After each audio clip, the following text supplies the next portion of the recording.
রাজ্যের মুখ্যমন্ত্রী মমতা বন্দ্যোপাধ্যায়ের নির্দেশে রবিবার সারা রাজ্য জুড়ে পুলিশ দিবস পালন করা হয়। রাজ্যের বিভিন্ন থানা ও ট্রাফিক পুলিশের পাশাপাশি বিশেষ এই দিনে এক অভিনব উদ্যোগ নিতে দেখা যায় নদিয়ার রানাঘাট পুলিশ জেলাকে। রবিবার সকালে রাস্তায় পথ চলতি সাধারণ মানুষ থেকে শুরু করে গাড়ি চালকদের হাতে গোলাপ ফুল তুলে দিয়ে তাদের সাথে পুলিশ দিবসের আনন্দ ভাগ করে নেন রানাঘাট পুলিশ জেলার এসডিপিও শৈলজা দাস সহ অন্যান্য পুলিশ কর্মীরা। এরপর পুলিশ দিবস উপলক্ষে আরও এক অভিনব উদ্যোগ নিতে দেখা যায় রানাঘাট পুলিশ জেলার ট্রাফিক পুলিশকে। শান্তিপুর ট্রাফিক পুলিশের উদ্যোগে শান্তিপুর পাবলিক লাইব্রেরি সংলগ্ন কলাতীর্থে এক অঙ্কন প্রদর্শনী ও কুইজ প্রতিযোগিতার আয়োজন করা হয়। দায়িত্বে ছিলেন ট্রাফিক পুলিশের ভারপ্রাপ্ত আধিকারিক দীপক শিকদার ও সুব্রত সরকার। উপস্থিত ছিলেন শান্তিপুর থানার সার্কেল ইন্সপেক্টর গোবিন্দ বিশ্বাস ছাড়াও আরও অনেকে। এদিনের কুইজ প্রতিযোগিতা ও অঙ্কন প্রদর্শনী অনুষ্ঠানে প্রায় ৯৮ জন শিশু শিল্পী অংশগ্রহণ করেন। এছাড়াও উপস্থিত ছিলেন ১০৪ জন শিক্ষক শিক্ষিকা। বিকেল ৩টে থেকে শুরু হয় এই অনুষ্ঠান।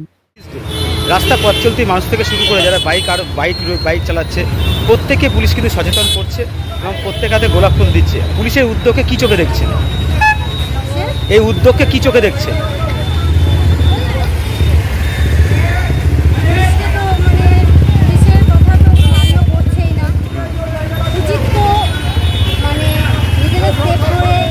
হেলমেট পরে সাবধানে গাড়ি চালানো, কিন্তু পুলিশের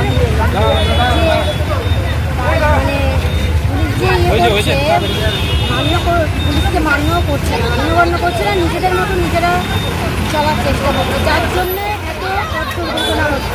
আচ্ছা, পুলিশকে সচেতন করছে অভিনবভাবে, কিন্তু গোলাপ ফুল দিচ্ছে, বলছে যে আপনারা হেলমেট পরুন, দেখে শুনে গাড়ি চালান। আর পুলিশ তো আপনার হাতে দেখলাম গোলাপ ফুল দিল, কতটা খুশি আপনি? আমি অনেকটাই খুশি, কিন্তু শুধু ফুল দিচ্ছে বলেই যে খুশি হলে তো হবে না, তাদেরকেও তো খুশি রাখতে হবে। হেলমেট পরে রাস্তা দিয়ে সাবধানে ঠিকভাবে গাড়ি চালাতে হবে। কেউ নেশা করে গাড়ি চালাচ্ছে, কেউ হেলমেট না করে গাড়ি চালাচ্ছে, এটা তো উচিত নয়।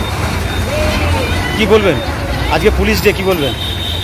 আমি বলবো যে পুলিশদের উপলক্ষে আজকে ওনারা যা বলছে, যেভাবে বলছে চলতে, সেভাবে যেন চলাটাই উচিত। আপনার নাম? আমার নাম শ্রাবন্তী দাস।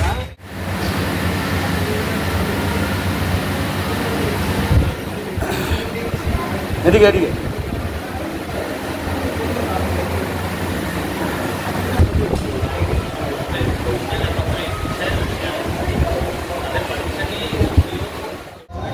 এই যে আমরা এত করে বলছি হেলমেট পরার জন্য, আমাদের ভালোর জন্যই বলছি।